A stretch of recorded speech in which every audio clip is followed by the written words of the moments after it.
25 साल पुरानी बात है। 1998 में राजस्थान के जोधपुर में हम साथ साथ हैं फिल्म की शूटिंग चल रही थी। 1 और 2 अक्टूबर की रात को इस घने जंगल में अचानक एक बिना छत वाली हम साथ साथ ये मूवी इसमें शूट हो हम रही साथ थी। साथ हैं मूवी के एक्टर्स मौजूद हैं। ड्राइवर सीट पर सलमान खान, साइड में सैफ अली खान, पीछे वाली सीट पे तीनों एक्ट्रेसेस तब्बू, सोनाली बेंद्रे और नीलम कोठारी। कथित आरोप है कि सलमान खान ने जोधपुर काले के हिरणों का गांव शिकार के इस किया था। जंगल में 2 ब्लैक बक्स यानी कि काले हिरणों का शिकार किया और इसका परिणाम ये हुआ कि जीवन का टारगेट क्या मारने का था? लक्ष्य लक्ष्य तो सर सलमान खान मारना जी, और कोई लक्ष्य नहीं है। आज 3D एनिमेशन की मदद से समझो कि जो सलमान खान 5 साल पहले ब्लैक बक पोचिंग केस की सफाई कुछ ऐसे देते थे। अब मैं चाहता हूं कि आज जनता के सामने एक बार ये बताएं कि आखिर किस्सा क्या था, हुआ। इस केस को लड़ेंगे मेरिट पर कोर्ट में अच्छा और जीतेंगे कोर्ट में, क्योंकि सर केस ही नहीं है। आज उनके शुभचिंतकों की ये हालत कैसे हुई? मेरे सलमान भाई की तरफ से मैं माफी मांगती हूँ। मैं माफ कर दो भैया। मैं लो भाई, मैं सलमान खान की तरफ से मैं बिश्नोई समाज से माफी मांगती हूँ कि भैया माफ कर दो। और मोस्ट इम्पोर्टेंटली एक जेल में बंद बैठा हुआ गैंगस्टर लॉरेंस बिश्नोई आखिर कैसे सिद्धू मूसेवाला को जान से मरवा सकता है, कैसे इंडिया में 1000 प्लस शूटर से कनेक्टेड है और कैसे बैंकॉक और थाईलैंड तक इसकी गैंग्स फैली हुई हैं। लेकिन सबसे पहले ये समझते हैं कि लॉरेंस बिश्नोई एक स्टूडेंट से गैंगस्टर कैसे बन गए। बात 12 फरवरी 1993 की है। फिरोजपुर पंजाब के एक गांव में लॉरेंस का जन्म हुआ। लॉरेंस के पिताजी हरियाणा पुलिस में नौकरी करते थे और 1997 में रिटायर होकर खेती का काम संभालने लगे। 1 साल बाद अक्टूबर 1998 में अब लॉरेंस 5.5 साल का हो गया है और ऑब्वियसली उसे कोई अंदाजा भी नहीं है कि एलिजिडली जोधपुर में इस दौरान सलमान खान 2 ब्लैक बक्स का शिकार कर रहा है और 25 साल बाद इसी बॉलीवुड के भाईजान को मारना उसकी जिंदगी का इकलौता मकसद रह जाएगा। खैर 12th पास करके 2010 में Lawrence Bishnoi DAV college Chandigarh में लॉ में ग्रेजुएशन करने के लिए चला गया। रिपोर्ट्स ये भी कहती हैं कि 10वीं में लॉरेंस बिश्नोई एक लड़की को काफी पसंद करता था और 12th पास करते करते ये एक रिलेशनशिप में आ चुके थे। डीएवी कॉलेज चंडीगढ़ में लॉरेंस बिश्नोई ने अकेले नहीं बल्कि अपनी गर्लफ्रेंड के साथ ही एडमिशन लिया था आगे की पढ़ाई के लिए। कॉलेज में काफी पॉपुलर होने की वजह से लॉरेंस ने स्टूडेंट सिलेक्शन में खड़ा होने का डिसीजन लिया और अपनी party student organization of Punjab University यानी सोपू बनाई। इलेक्शन के दौरान लॉरेंस की मुलाकात हुई गोल्डी ब्रार से। ये वही गोल्डी ब्रार है जिसने सिद्धू मूसेवाला को मारने की जिम्मेदारी ली थी और पुलिस के अनुसार फिलहाल कनाडा में बैठे बैठे ही इंडिया में अपनी गैंग्स रन करता है। खैर काफी मेहनत के बाद भी लॉरेंस बिश्नोई ये इलेक्शंस हार गया और चूंकि अपोजिशन पार्टीज के बंदों के साथ उसकी दुश्मनी चलती ही रहती थी इसलिए उसने एक गन खरीद ली।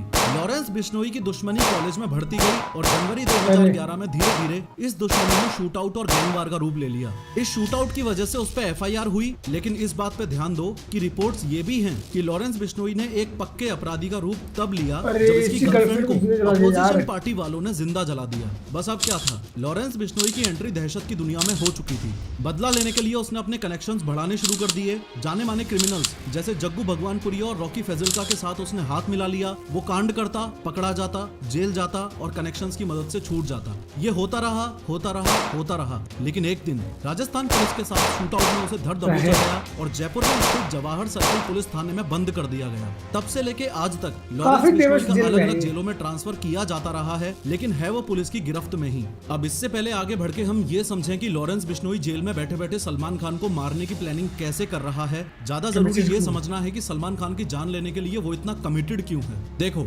लॉरेंस बिश्नोई, इसके सरनेम पे फोकस करो। बिश्नोई, 20 9।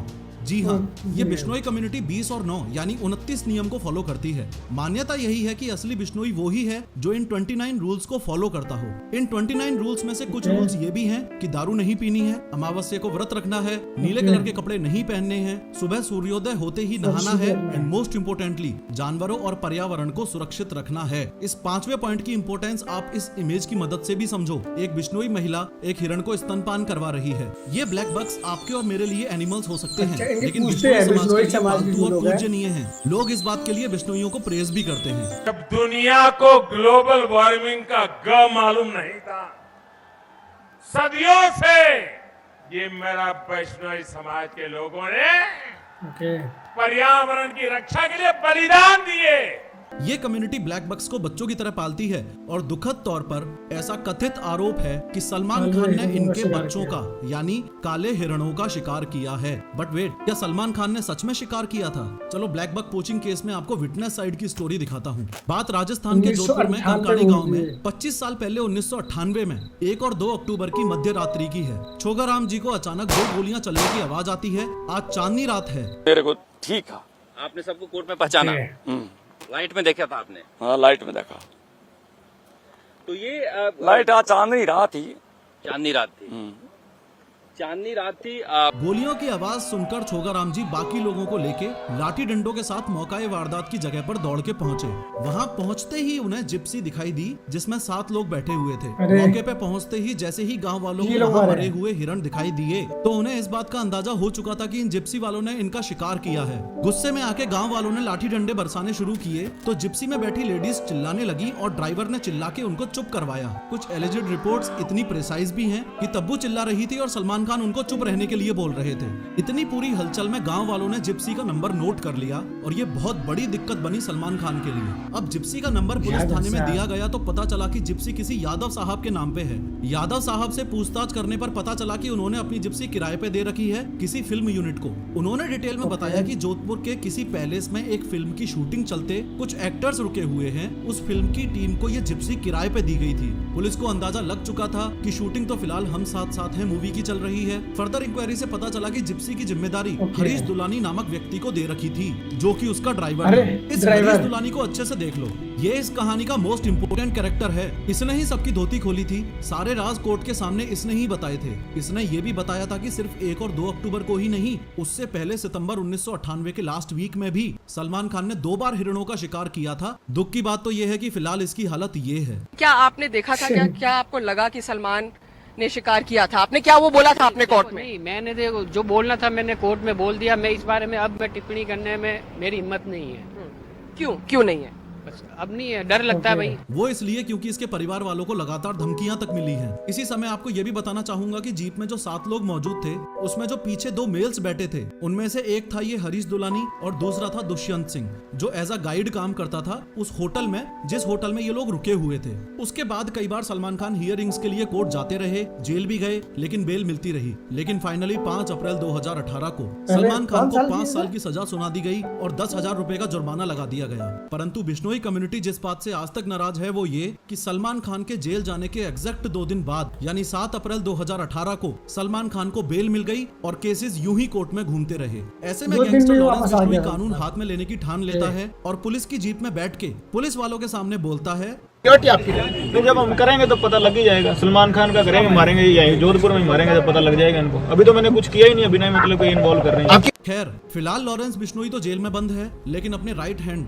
गोल्डी ब्रार और गैंग मेंबर्स के साथ कनेक्टेड रहते हुए सलमान खान को जान से मारने की इसकी प्लानिंग काफी स्ट्रॉन्ग है। पहली कोशिश सलमान खान को मारने की सबसे पहली कोशिश इसने 2019 में की थी जब गैंगस्टर संपत नेहरा को इसने मुंबई भेजा था। संपत नेहरा को जब पुलिस ने पकड़ा तो पता चला कि उसने काफी टाइम तक गैलेक्सी अपार्टमेंट की रेकी की लेकिन हथियार की रेंज कम होने की वजह से प्लान कैंसिल करना पड़ा। सलमान खान को मारने की दूसरी कोशिश इसने 2022 में की थी जब कनाडा में बैठे गोल्डी ब्रार ने एक शूटर को मुंबई भिजवाया और हमले की साजिश करने के लिए मुंबई में उसे एक कमरा दिलवाया। सलमान खान के फार्म हाउस की रेकी की गई। फार्म हाउस के गार्ड से शूटर ने दोस्ती तक भी कर ली थी। हर मूवमेंट पर नजर थी लेकिन सलमान खान के साथ हैवी सिक्योरिटी होने की वजह से प्लान कैंसिल करना पड़ा। इसके अलावा सलमान खान के पिताजी सलीम खान जिस पार्क में वॉक के लिए जाते थे उस पार्क की बेंच पर उन्हें धमकी भरी चिट्ठी भी मिली थी। चिट्ठी में साफ साफ लिखा था कि तेरा सिद्धू मूसेवाला जैसा हाल कर देंगे। और सबसे लेटेस्ट यानी 22 मार्च 2023 को सलमान खान को ईमेल के जरिए धमकी मिली है जो कि रोहित गर्ग नामक व्यक्ति ने भेजी है और गोल्डी ब्रार ने भिजवाई है।